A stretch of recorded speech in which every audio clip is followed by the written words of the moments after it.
kita semua. Alhamdulillah, mari kita bersyukur kehadirat Tuhan Yang Maha Esa, Allah Subhanahu wa Ta'ala, atas segala limpahan dan rahmat yang telah diberikan kepada kita.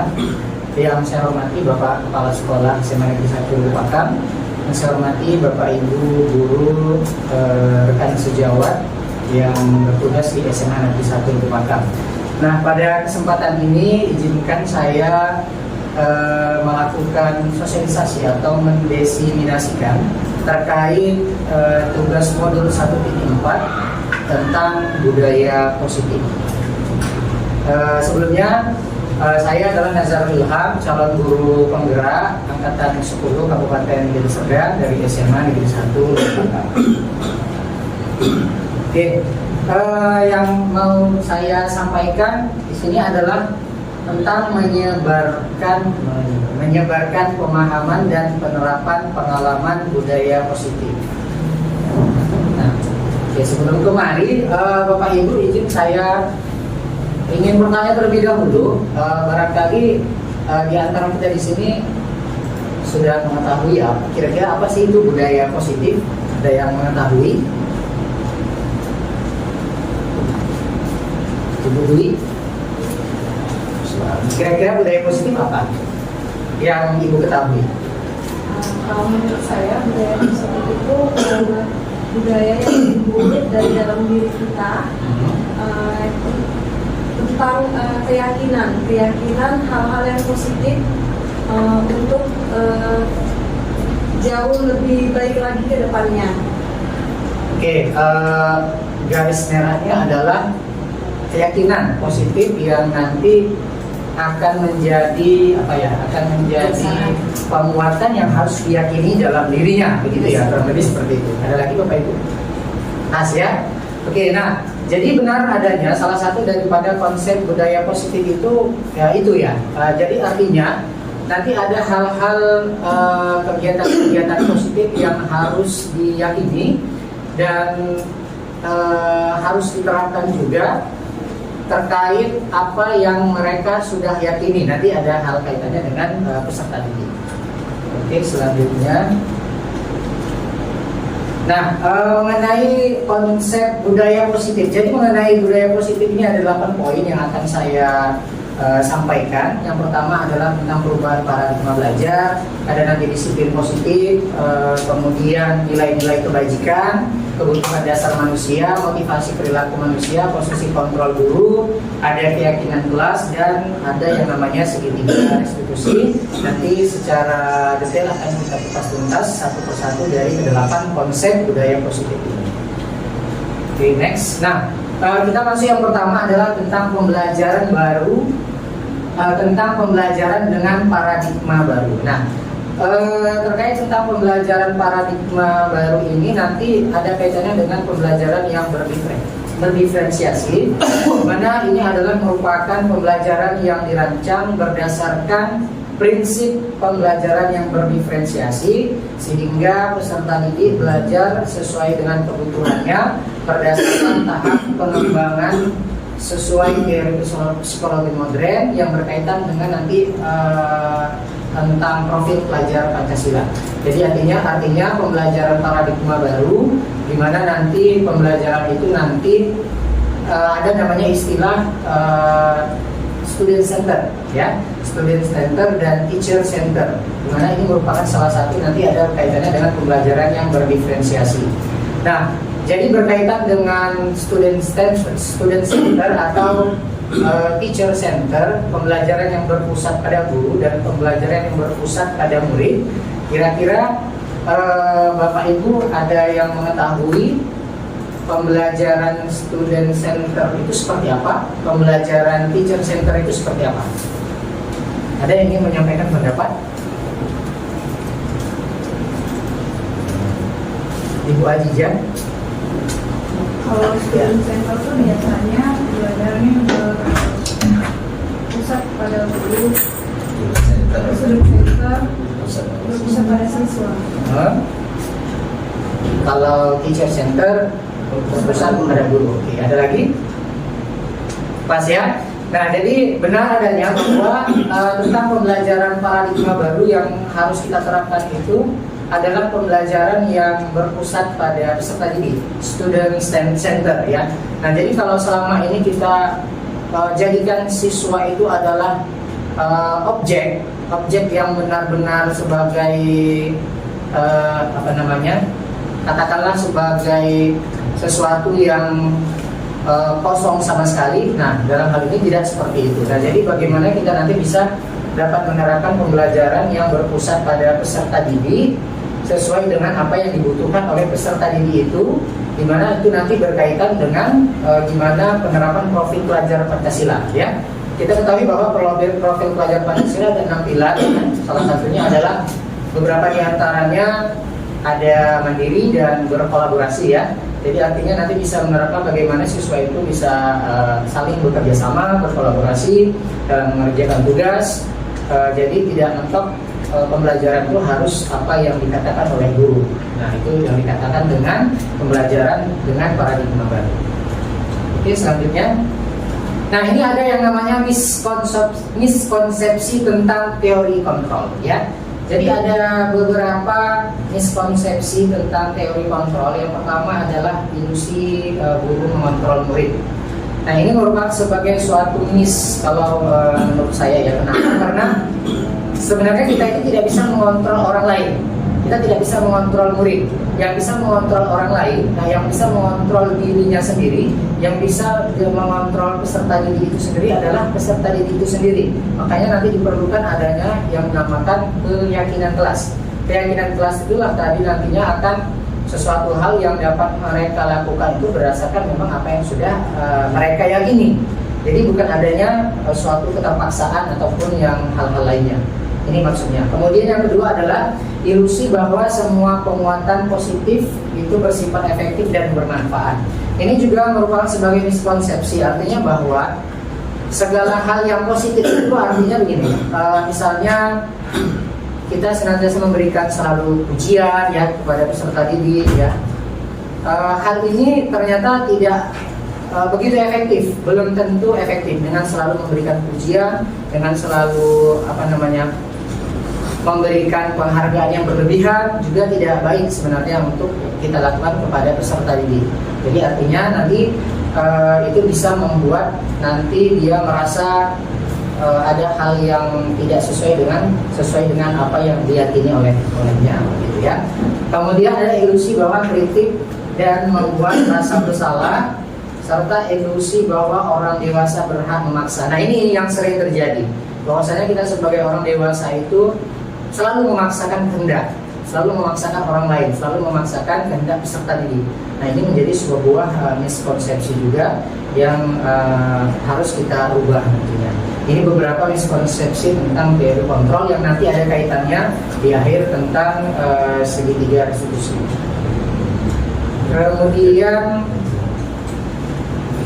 Kemudian yang kedua adalah disiplin positif, ya, disiplin positif. Bapak Ibu ada yang tahu tentang disiplin positif itu apa? Selama ini yang kita tahu disiplin itu aturan gitulah ya, kurang lebih seperti itu. Nah, disiplin positif itu apa kira-kira? Ya, Ibu Ajijah.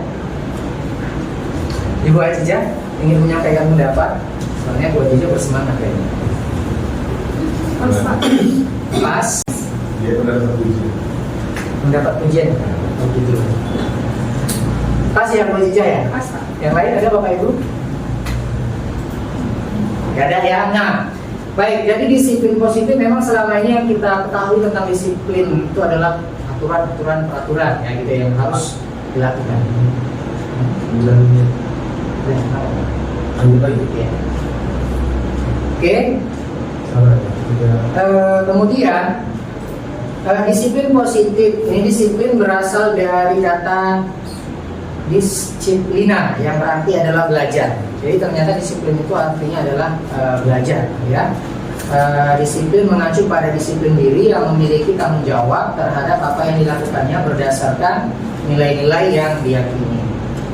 Kemudian disiplin positif merupakan salah satu cara penerapan disiplin yang bertujuan untuk menumbuhkan kesadaran peserta, memberdayakan peserta didik tanpa imbalan penghargaan. Nah, ini tadi seperti yang kita katakan bahwa disiplin positif itu kiranya nanti akan terlaksana bukan adanya paksaan, bukan karena harus ada mendapatkan imbalan, bukan harus ada mendapatkan suatu penghargaan, tetapi disiplin positif ini bagaimana terbentuk memang benar-benar dari keyakinan dirinya. Artinya dari intrinsik ya, berdasarkan dari atau internal ya. Jadi keyakinan yang memang timbul dari dalam diri peserta didik itu sendiri, bukan melainkan yang sesuatu yang ada embel-embelnya, penghargaan, pujian dan lain sebagainya. Nah, ini kita sebagai pendidik, tujuan kita adalah menciptakan peserta didik yang memiliki disiplin diri sehingga mereka berperilaku mengacu kepada nilai-nilai kebajikan yang universal dan memiliki motivasi intrinsik dalam perubahan perilaku ke arah yang lebih baik. Nah, ini yang seperti yang saya sampaikan tadi, bahwa bagaimana disiplin positif itu terbentuk dalam diri siswa benar-benar dari dalam dirinya, bukan dari paksaan oleh orang lain. Oke. Selanjutnya, ini yang ketiga, nilai-nilai kebajikan. Nilai-nilai kebajikan, nilai yang disepakati bersama lepas dari suku bangsa, agama, bahasa maupun latar belakangnya. Ini merupakan contoh nilai kebajikan berdasarkan profil pelajar Pancasila, beriman dan bertakwa pada Tuhan Yang Maha Esa, berakhlak mulia, berkebinekaan global, gotong royong, mandiri, kreatif dan bernalar kritis. Ini terangkum pada 6 pilar profil pelajar Pancasila. Ini termasuk daripada nilai-nilai sebuah kebajikan yang harus dilaksanakan. Kemudian ada namanya nilai kebajikan, toleransi, rasa hormat, integritas, mandiri, menghargai, saling menghargai, kemudian antusias, empati, keingintahuan, kreativitas dan lain sebagainya. Dan yang terakhir adalah keterampilan hidup atau life skill, yaitu nilai kebajikan berupa sesuatu hal yang dapat dipercaya, kemudian menjadi pendengar yang aktif, tidak merendahkan orang lain, dan memberikan yang terbaik dari dirinya. Ini merupakan sebuah nilai-nilai kebajikan nanti yang harus terbentuk di dalam diri peserta didik dalam menciptakan sebuah budaya positif itu, ya. Oke. Selanjutnya kebutuhan dasar manusianya selanjutnya ya. Nah, terkait mengenai kebutuhan dasar manusia, namanya manusia mempunyai kebutuhannya. Biasanya kebutuhan manusia apa ya? Ingin dicintai begitu ya, ingin disayangi begitu ya Bapak Ibu ya. Kira-kira Bapak Ibu ada yang ingin menyampaikan tentang kebutuhan dasar manusia? Pas ya. Nah, jadi kebutuhan dasar manusia ini adalah segala sesuatu yang dilakukan untuk mendapatkan apa yang kita inginkan. Segala sesuatu yang harus kita lakukan untuk mendapatkan apa yang kita inginkan. Itu merupakan sebuah kebutuhan, ya. Seluruh tindakan yang kita lakukan memiliki tujuan tertentu dan semua usaha terbaik yang kita lakukan adalah dalam rangka agar kebutuhan tersebut terpenuhi dengan baik. Nah, ternyata ada 5 kebutuhan dasar manusia, ya.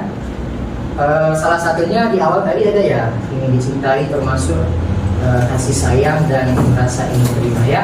Satu persatu kita bahas. Pertama, bertahan hidup. Ini merupakan salah satu dari 5 dari kebutuhan dasar manusia, yakni bertahan hidup, yakni seperti makanan, pakaian, tempat tinggal, keamanan, kemudian kesehatan dan lain-lain. Ini merupakan sebuah kebutuhan dasar manusia. Kemudian kasih sayang dan rasa diterima, seperti kerjasama, menjadi bagian dari sebuah kelompok, rasa ingin diterima, dipedulikan, diperhatikan, disayangi dan dicintai, termasuk kurang lebih seperti itu, ya. Kemudian ada kebutuhan penguasaan berupa harga diri, keinginan untuk dianggap, memimpin, berprestasi, diakui dan didengar. Kebebasan, mandiri, memiliki pilihan dan lain sebagainya.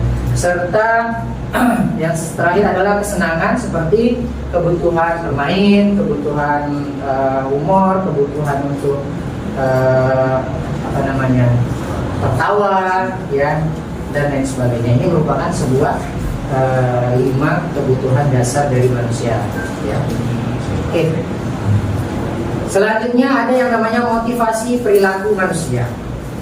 Nah, jadi yang namanya motivasi perilaku manusia ini ada 2 sumber, ya, dari internal dan eksternal, intrinsik dan ekstrinsik. Nah, mana yang lebih baik nanti akan kita ketahui di sini, ya. Nih, ada namanya motivasi ekstrinsik. Ini merupakan sebuah motivasi dari luar, seperti misalnya peserta didik itu melakukan sesuatu itu karena takut untuk dihukum, begitu ya, menghindari sesuatu yang tidak nyaman, itu artinya dari luar, ekstrinsik. Kemudian untuk mendapatkan imbalan, penghargaan ataupun pujian dari orang lain. Nah, kemudian ada namanya motivasi intrinsik, ini yang harus diadakan ataupun yang harus dibutuhkan, di mana ini merupakan motivasi yang muncul dari dalam diri sendiri oleh orang lain atau peserta didik, oleh kita semua ya, untuk menjadi orang yang mereka inginkan dan menghargai diri sendiri dengan nilai-nilai yang mereka yakini. Nah, jadi ini terhadap apa yang muncul dari dalam dirinya. Jadi bukan karena melakukan sesuatu itu takut dihukum, ya ingin mendapatkan penghargaan dan lain sebagainya. Ini yang diharapkan sebuah motivasi perilaku manusia, yakni berupa motivasi intrinsik. Nah, bagaimana kita bisa membangun motivasi intrinsik itu? Membangun motivasi yang muncul dari dalam diri itu, yaitu melalui keyakinan positif atau melalui budaya positif yang sudah kita paparkan di awal tadi.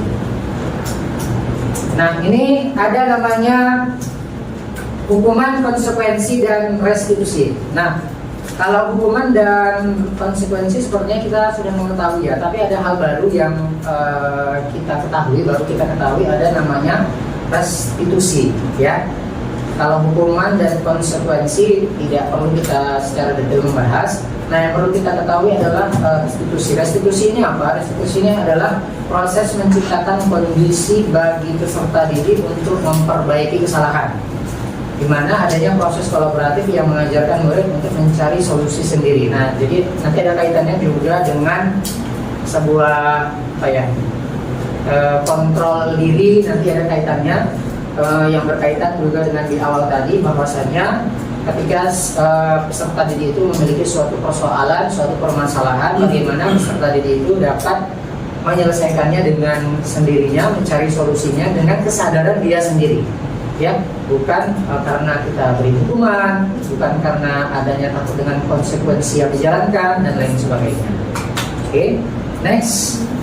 Nah, ini ada 5 posisi kontrol guru ya. Nanti akan kita ketahui bersama bahwa kita berada di mana. Kita sebagai pendidik, sebagai guru, kita berada di posisi kontrol yang mana sih, seperti itu ya.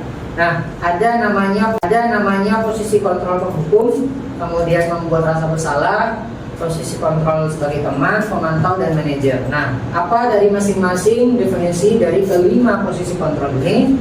Mari kita bahas satu persatu. Nah, ini merupakan contoh penerapan dari 5 posisi kontrol guru. Kita langsung ke contoh saja ya, Bapak Ibu ya. Ada sebuah kasus tentang siswa yang tidak memakai atribut lengkap saat upacara bendera. Nah, lantas kita menyuruh siswa untuk hormat pada bendera selama 1 jam, ya. Kemudian beberapa kali, ini maksudnya adalah beberapa kali kan sudah Bapak katakan harus memberitahu kamu selalu saja mengecewakan. Nah, ini merupakan salah satu posisi kontrol sebagai penghukum. Kemudian ini beberapa dari satu kasus, bagaimana kita menyelesaikannya, kita berada pada posisi kontrol yang mana, ya.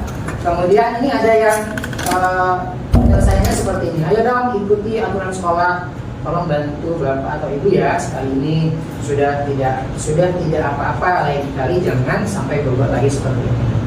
Nah, kamu sudah melanggar peraturan sekolah, kamu tahu kan konsekuensinya setelah upacara kamu berikut ya. Nah, ini merupakan tindakan posisi sebagai teman atau sebagai pemantau. Kemudian ini ada yang terakhir sebagai posisi manajer. Apakah kamu tahu kesalahanmu? Kira-kira bagaimana kamu memperbaiki kesalahanmu? Nah, jadi dari satu kasus yang ada, kita bagaimana menggali permasalahan siswa tersebut dengan salah satu dari 5 posisi kontrol yang ada. Nah, nanti kita akan mengetahui posisi kontrol yang mana sih yang lebih efektif, atau posisi kontrol yang bagaimana sih yang ada dalam diri kita sebagai guru.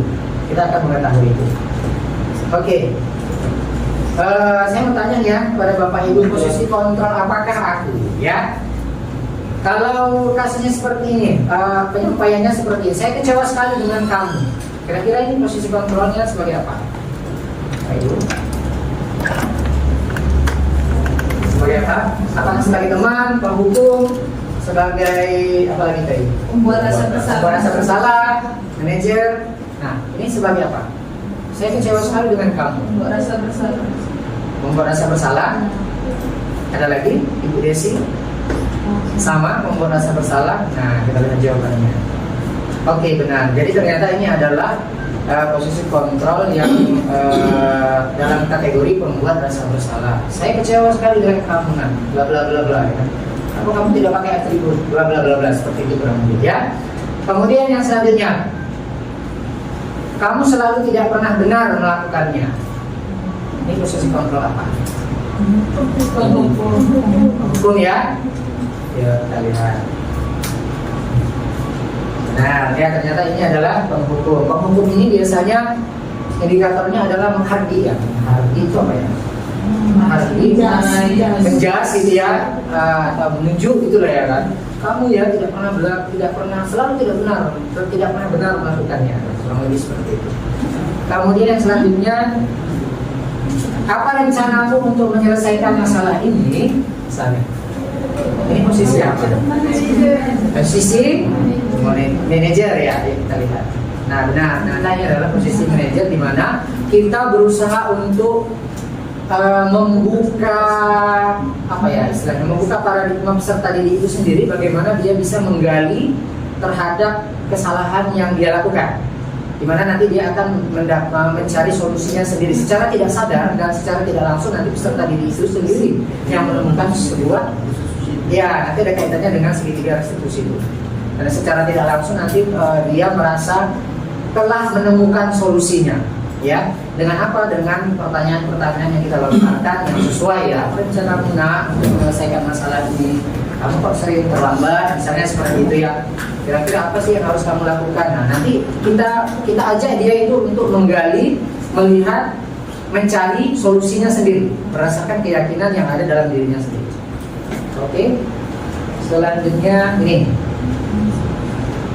Kalau misalnya, ayolah lakukan demi Bapak ya. Ayo dong lakukan demi Bapak misalnya. Sebagai apa? Sebagai teman ya. Oke, ya sebagai teman.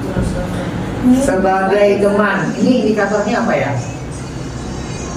Kalau sebagai teman ini, khawatirnya begini. Dia nanti kalau selalu kita lakukan yang seperti ini, misalnya ya, ayolah Rehan, kamu kenapa sih selalu tidak mengerjakan tugas buatnya sebagai Bapak gitu ya. Kalau kita terus-teruskan melakukan seperti itu, nanti takutnya dia akan melakukan hal itu hanya kepada kita saja, hanya ke satu guru saja. Nanti ke guru yang lain dia akan melakukan hal yang sama gitu ya. Makanya sebenarnya untuk sebagai posisi kontrol sebagai teman ini sebenarnya tidak begitu efektif kalau menurut saya. Kenapa? Karena dia akan melakukan sebuah perubahan pada satu objek saja, pada satu guru bidang studi saja. Oke? Selanjutnya yang terakhir, kamu tidak pernah mendapat nilai jika tidak mengerjakan tugas. Ini apa? Pemantau. Kamu tidak akan pernah mendapatkan nilai jika tidak mengerjakan tugas ini. Apa? Pemantau ya? Oke, kita lihat apa ya? Nah, ini sebagai memantau ya. Nah, berarti kita semua mudah-mudahan di sini sudah mengetahui dari kelima posisi kontrol tersebut. Nah, pertanyaannya sekarang kita berada pada posisi kontrol yang mana sih? Ya, ayo kita tanya diri kita masing-masing. Kemudian posisi kontrol yang mana sih yang lebih bagus, yang paling efektif dari kelima posisi kontrol ini? Ya, oke. Kemudian ini udah masuk yang baru ya.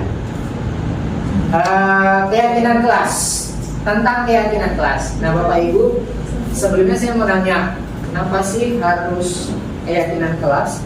Kenapa bukan peraturan kelas? Karena biasanya kita dengar itu peraturan kelas ya. peraturan kelas, peraturan sekolah, tata tertib sekolah, kan harusnya seperti itu ya. Kenapa harus keyakinan kelas? Kira-kira ada yang ingin menyampaikan pendapat? Melibatkan murid. Melibatkan murid, ya. Melibatkan murid yang ujung-ujungnya nanti adalah mereka akan melakukan berdasarkan apa yang sudah mereka yakini. Itu tadi ya, ke sana arahnya. Oke, benar ya. Oke, next. Nah, jadi benar adanya tentang keyakinan kelas itu.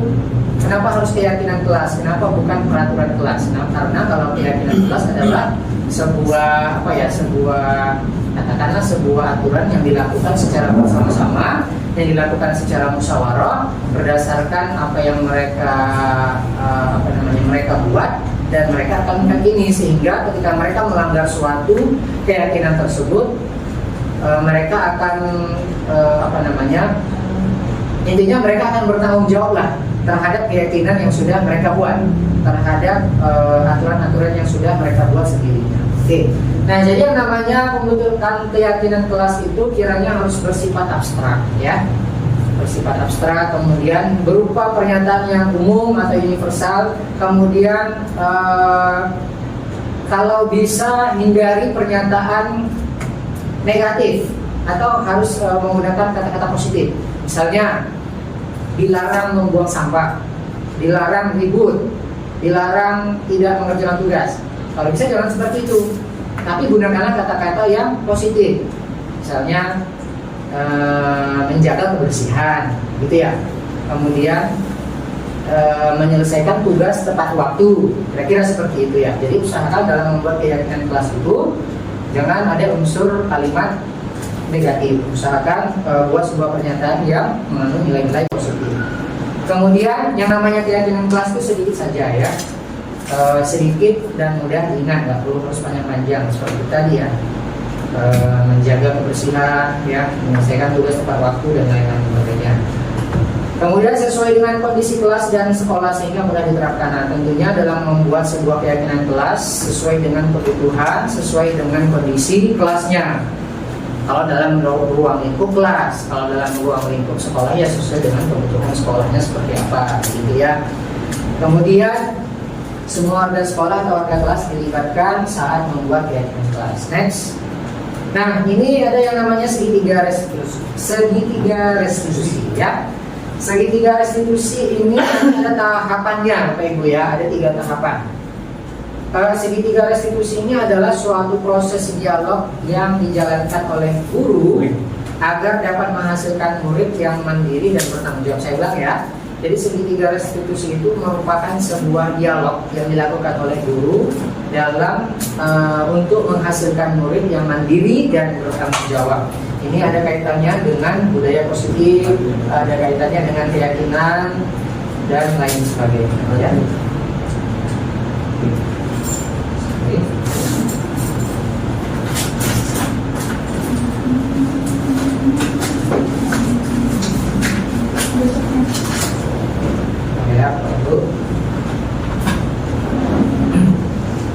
Nah, jadi ada 3 tahapan segitiga restitusi, ya.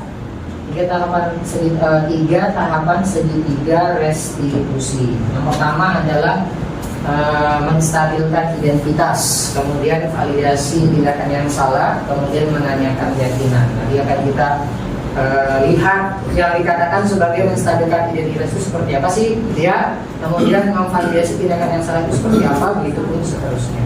Yang jelas segitiga restitusi ini adalah sebuah kalau saya katakan sebuah metode yang dilakukan oleh kita sebagai guru dalam menyelesaikan suatu permasalahan siswa agar terciptanya karakter yang mandiri dan bertanggung jawab dalam diri peserta didik itu sendiri. Oke, sama ya tahapan segitiga restitusi.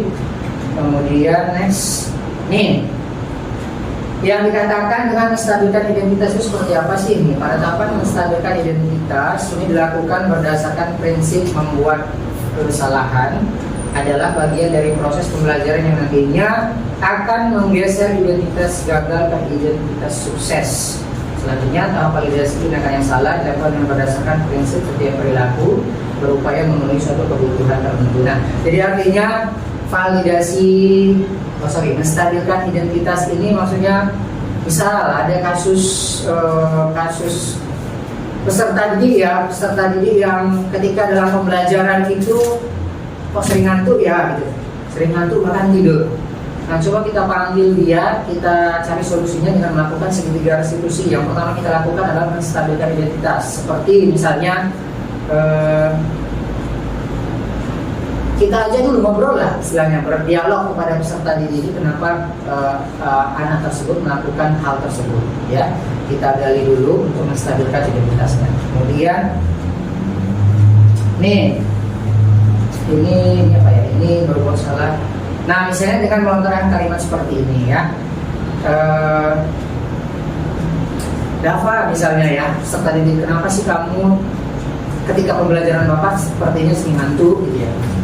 Kamu ngapain aja sih gitu ya? Nah, kita coba gali dulu dengan menstabilkan identitas, dengan menggali terlebih dahulu.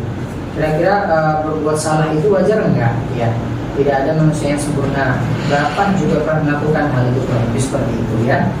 Oke, selanjutnya ini caranya saja. Ini validasi tindakan yang salah. Validasi tindakan yang salah adalah ini berdasarkan prinsip setiap perilaku berupaya memenuhi suatu kebutuhan tertentu. Misalnya ada siswa yang tiba-tiba marah gitu ya sama temannya karena dia hasil kerjanya dicontek gitu misalnya ya, dengan menggebrak meja misalnya seperti itu ya. Nah, kita bisa memvalidasi tindakan yang dilakukannya dengan apa? Dengan kenapa kamu harus seperti itu gitu ya. Kamu pasti punya alasan tertentu ya dengan melakukan hal itu. Tentu saja misalnya kamu hanya melakukan itu tidak dengan memukulnya gitu, gitulah ya. Kita lakukan validasi terhadap tindakan yang dilakukan oleh peserta didik gitu ya. Kemudian ini menanyakan keyakinan. Ini kita next saja. Ini lebih enaknya kita bisa melihat sebuah tayangan ya barangkali. Ini ada sebuah kasus Bapak Ibu ya. Sebuah kasus pertama, satu kasus saja ya barangkali ya. Nih, Sakila tidak terima pekerjaannya selalu dicontek oleh temannya. Ia marah dan tidak bisa menahan emosinya. Berikut adalah skenario-nya. Oke. Layar dia. Coba lihat.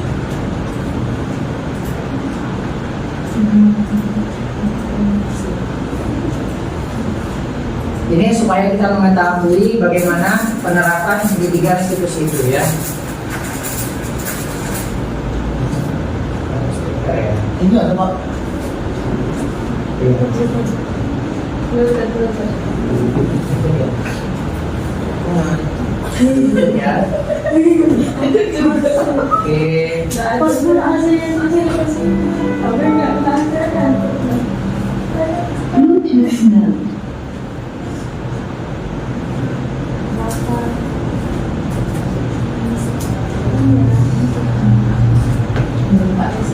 Saya yang mana Pak? LP gini. Sini.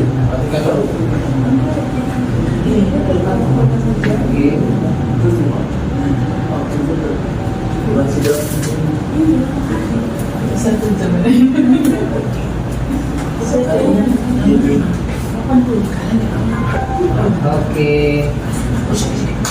Variasi Ibu, karena ada terkendala di belakang saya membutuhkan ya. Ini salah satu contoh penerapan segitiga restitusi yang dilakukan ya. Ketiga ya. Tadi Bapak mendengar lapor dari 12 kamu bersaksi dengan pendapat. Kenapa? Karena dia sering mencontek tugas saya, Pak. Jadi saya kurang ya,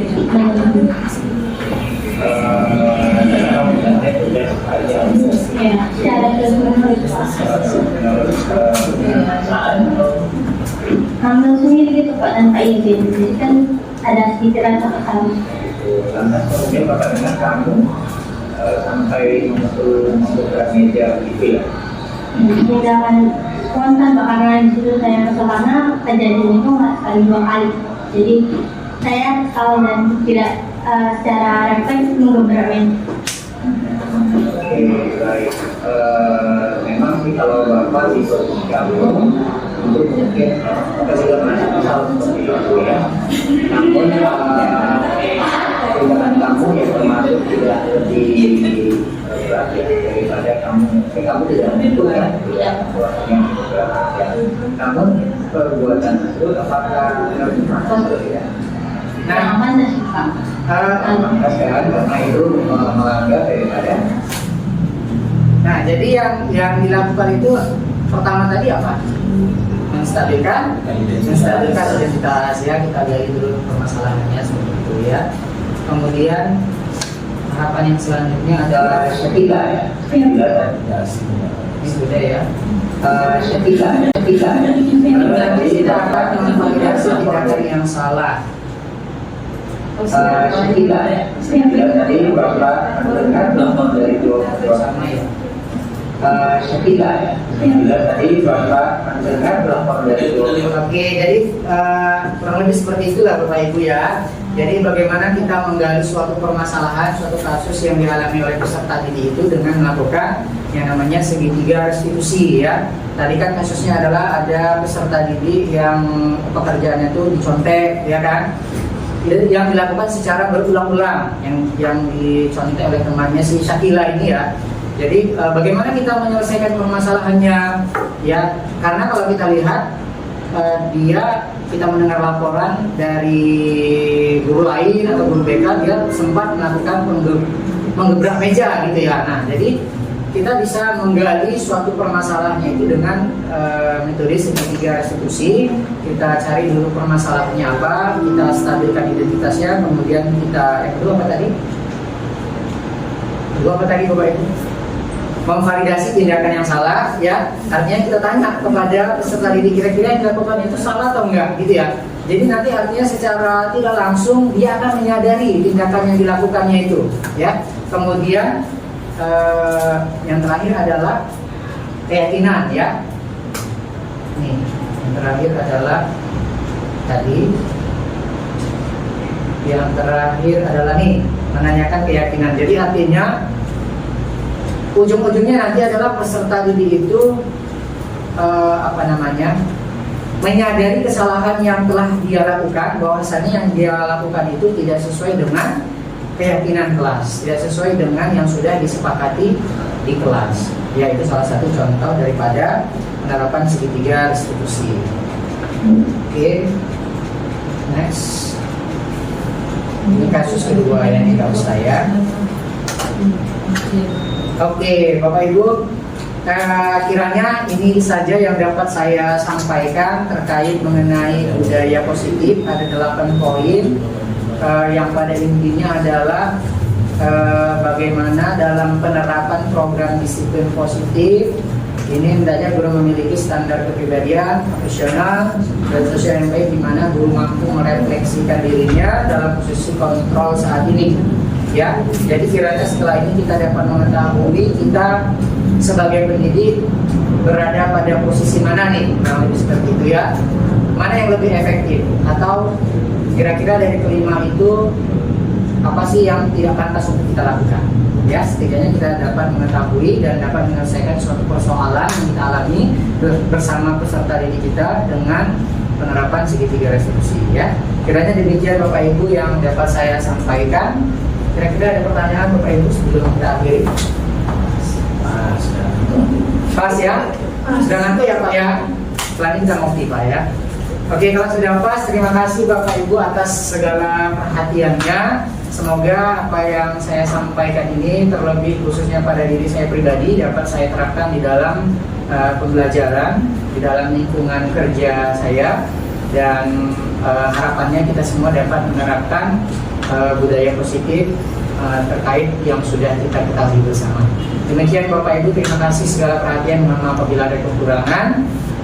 Assalamualaikum warahmatullahi wabarakatuh. Waalaikumsalam warahmatullahi wabarakatuh.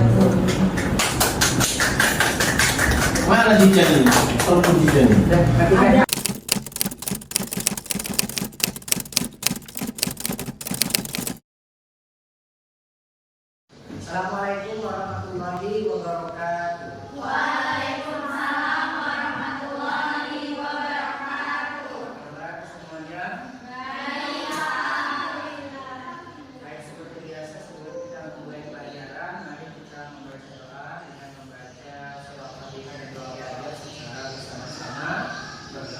silakan mulai. Bismillahirrahmanirrahim. Alhamdulillahirabbil alamin.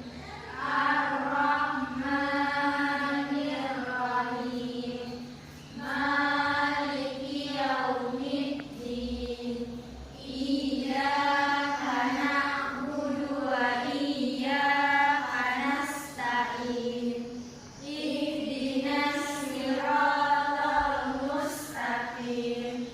Siratal ladzina an'amta 'alaihim ghairil maghdubi 'alaihim waladdallin. Amin. Bismillahirrahmanirrahim. Oke, baik. Sebelum memulai pelajaran, kita akan membuat terlebih dahulu yang namanya keyakinan kelas. Tahu keyakinan kelas itu apa? Tahu? Siapa yang tahu? Yang kuat.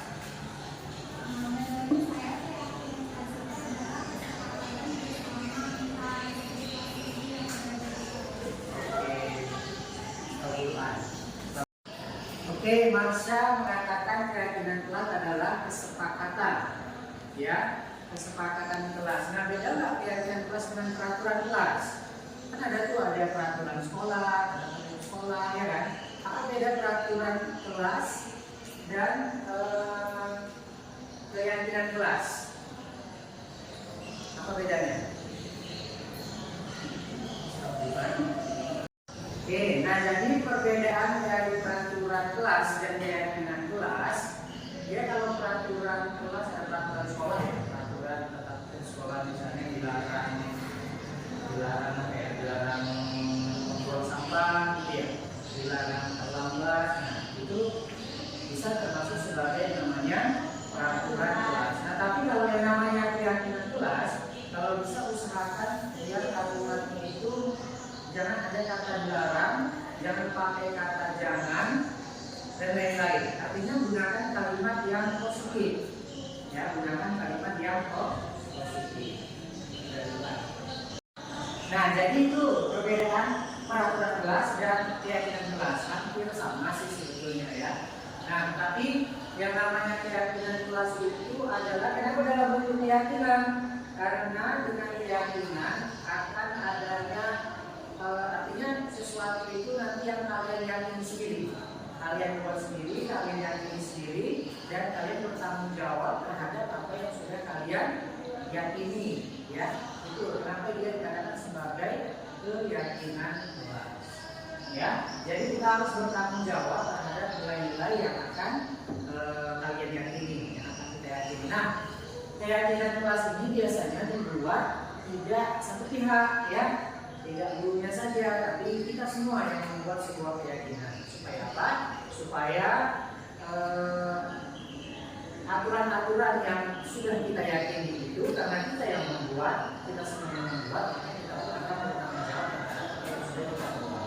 Oke ya, saya.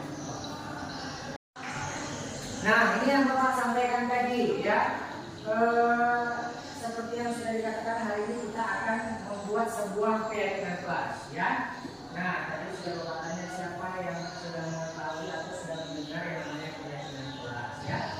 Jadi keyakinan kelas itu ya sama seperti peraturan kelas, ya. Tapi peraturan ini nantinya sebagai tata tertib, sebagai aturan yang harus kita jalani di kelas kita sendiri. Ya. Nah, kemudian seperti apa contohnya? Contohnya adalah kita akan membuat keyakinan kelas dalam bentuk kesepakatan. Jadi artinya keyakinan kelas yang akan kita buat itu harus kita sepakati, harus kita musyawarahkan terlebih dahulu supaya kita sama-sama enak, ya. Supaya kalian pun tidak ada rasa terpaksa dalam melakukan apa yang sudah kita buat, ya. Oke, selanjutnya, nah ini, jadi kita nanti akan membuat sebuah keyakinan kelas. Jadi kalian nanti bebas membuat satu buah keyakinan kelas dari masing-masing. Ya, jadi harapannya dengan keyakinan ini nanti dapat menjadi kondisi kelas yang lebih kondusif, belajar kita pun lebih teratur dan sesuai dengan apa yang sudah kita harapkan.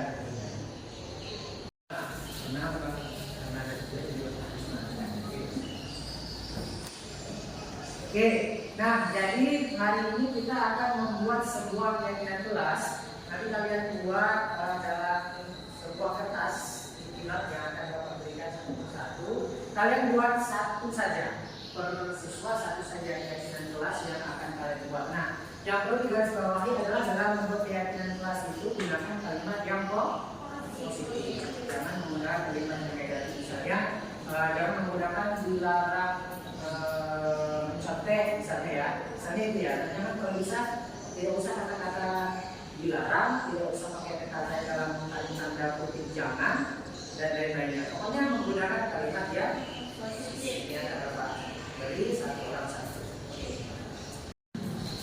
Nah, ini Bapak berikan satu orang satu. Kalian silakan tuliskan keyakinan kalian. Saya bilang silakan kalian buat.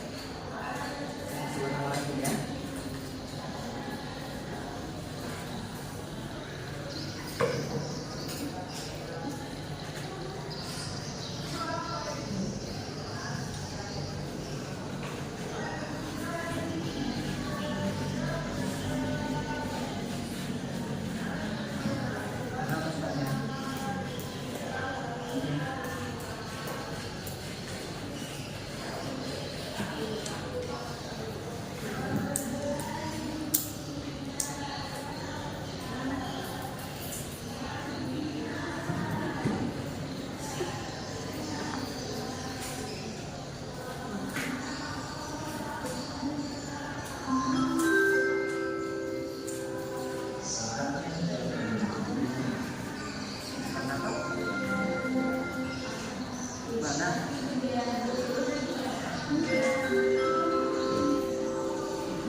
Dari Tuhan.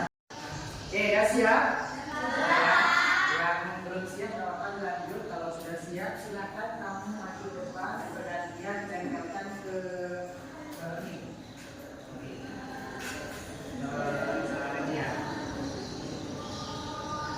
Ini keyakinan kelasnya ditempel. Coba aja.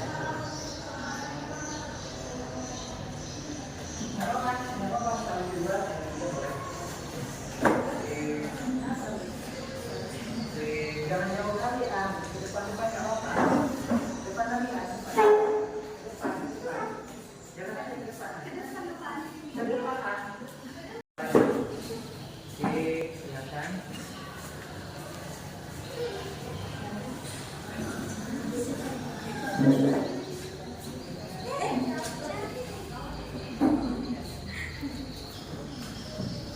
Oke. Udah semua? Ya, oke.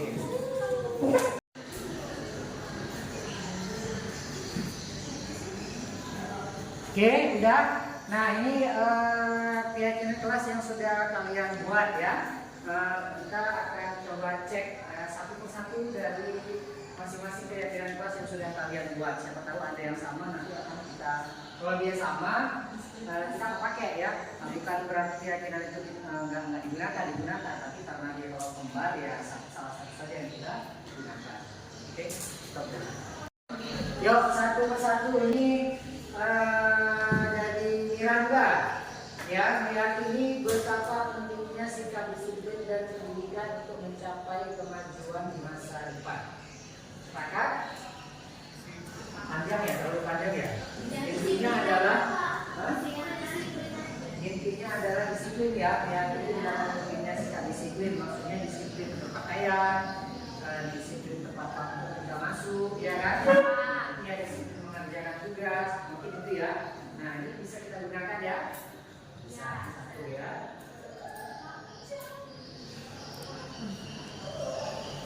Saya duluan. saling menghargai antara sesama teman maupun guru. Sepakat? Sepakat. Ya, oke. Oke, kita ini.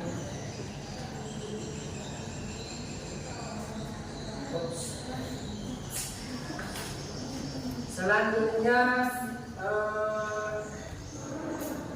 nah ya, nih membaca doa sebelum belajar. Sepakat? Sepakat.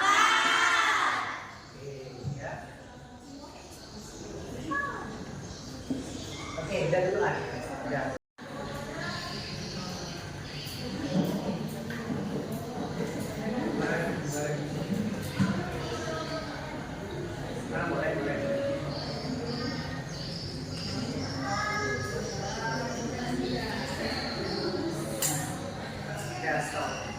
Oke, dari beberapa kegiatan kelas yang sudah dibuat, untuk kita ada di kelas 11 kita ada 25 orang, ya. Ini kita temui ada 10 kegiatan kelas, ya.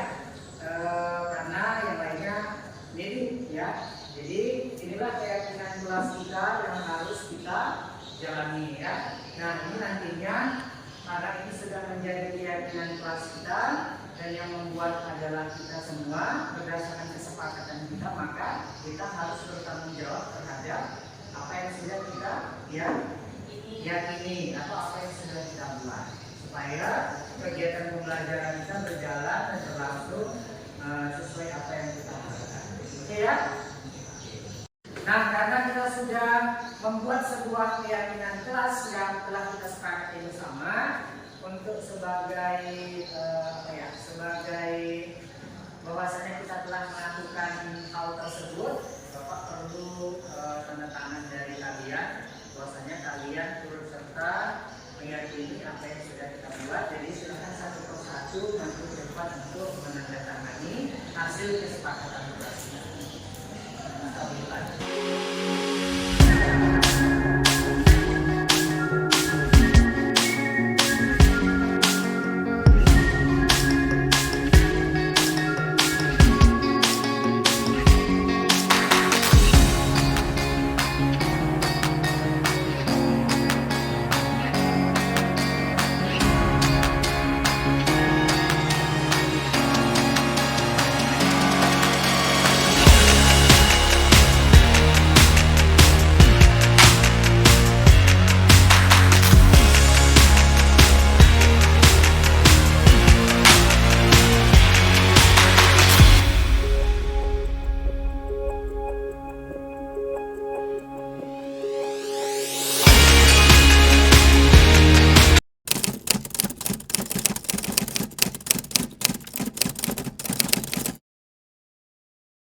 Assalamualaikum warahmatullahi wabarakatuh. Nama saya Riyad Safira Firdausi dari kelas 11K.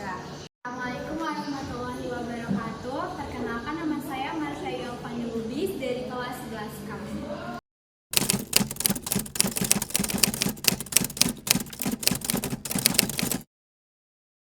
Saat saya setelah membuat keyakinan kelas sangat senang karena keyakinan kelas itu sangat penting.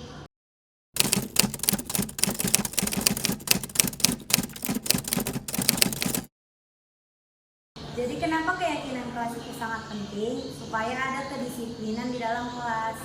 Nah, perasaan saya setelah membuat keyakinan kelas, saya merasa lebih terbuka untuk saling bekerja sama antar teman sekelas untuk mewujudkan keyakinan kelas agar suasana kelas dapat menjadi lebih damai dan tentram.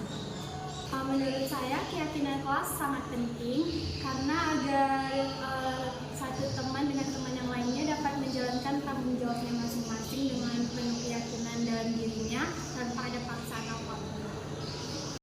Assalamualaikum warahmatullahi wabarakatuh. Perkenalkan, nama saya Muhammad Farhan dari kelas 11K. Kali ini saya akan menyampaikan bagaimana pandangan saya mengenai kesepakatan kelas. Respon saya terhadap kesepakatan kelas itu sangatlah memberikan dampak yang banyak bagi siswa.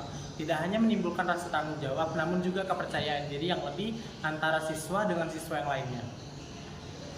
Saya berpikir kalau keyakinan kelas itu juga sangat penting dilakukan sejak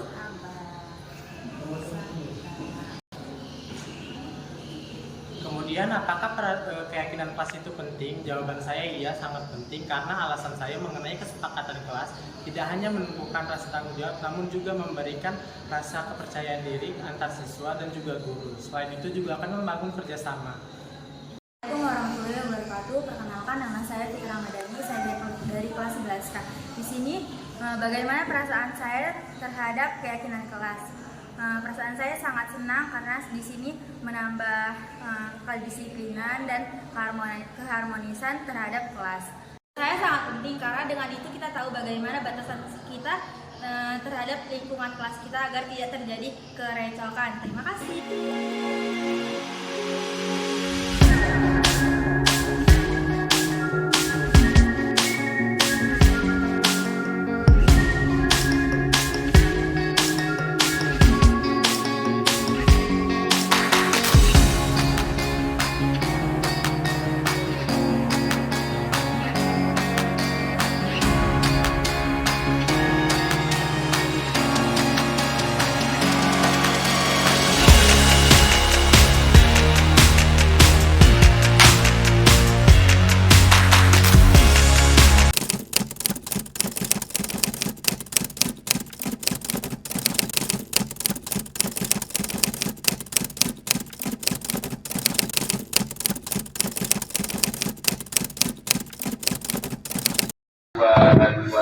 Ya.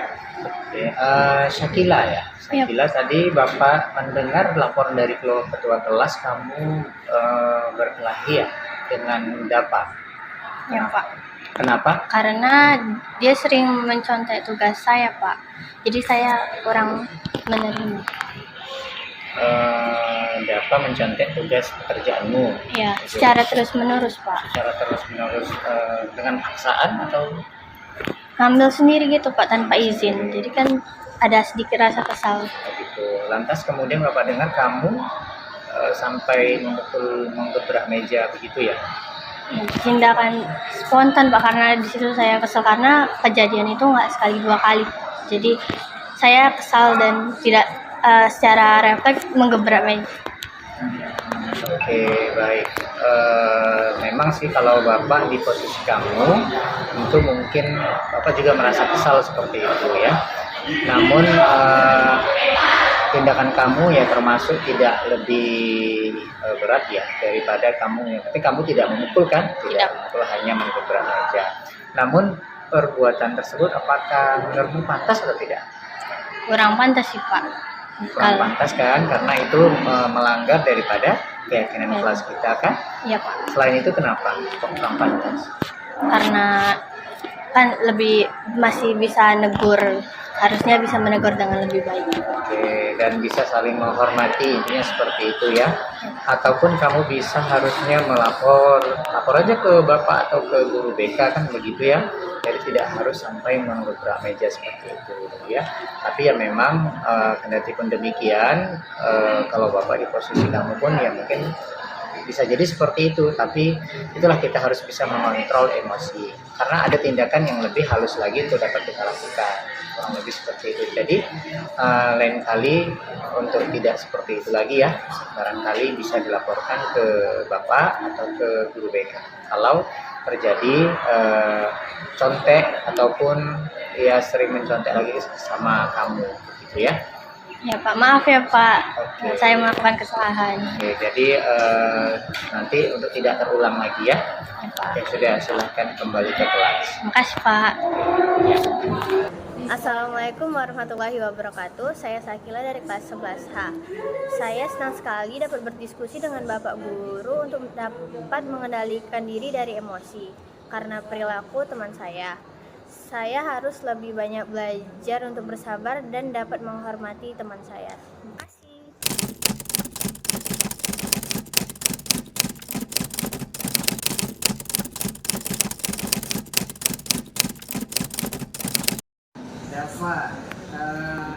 Dapa, Bapak mau nanya sesuatu sama kamu. Kalau Bapak perhatikan ketika setiap pembelajaran, khusus di pembelajaran sama Bapak lihat Bapak perhatikan kamu sering sepertinya ngantuk, bahkan sekali mau tidur. Kenapa? Bapak, saya tidurnya terlalu larut malam, Pak. Kenapa Kenapa kok bisa tidur telat malam? Ngapain aja? Contohnya kayak seperti main game atau main warnet gitu Pak. Main game, main warnet, sampai jam berapa itu? Paling lama itu jam 3 atau jam 2 lah Pak. Jam 3 sampai jam 2. Nah, lantas sekarang Bapak tanya, yang kamu lakukan itu sebagai, kamu sekarang sebagai seorang siswa kan? Siswa Pak. Siswa tugasnya ngapain? Belajar, ya kan? Menaati peraturan, ya kan? Gimana supaya kita itu selayaknya seorang siswa, gimana sih supaya ketika mengikuti pembelajaran di kelas itu bisa nyaman, bisa fresh, artinya kan apa yang kamu harus kamu lakukan supaya tidak seperti ini? Tidur lebih awal sih Pak.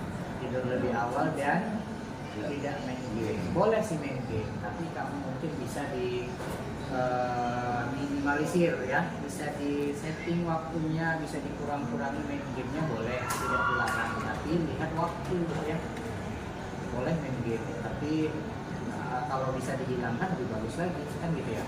Jadi kan nggak ada gunanya, jadi bagus kamu baca-baca buku kan gitu ya. Mengulang pelajaran yang sudah dipelajari tadi misalnya kan, atau membaca buku yang akan dipelajari esok hari.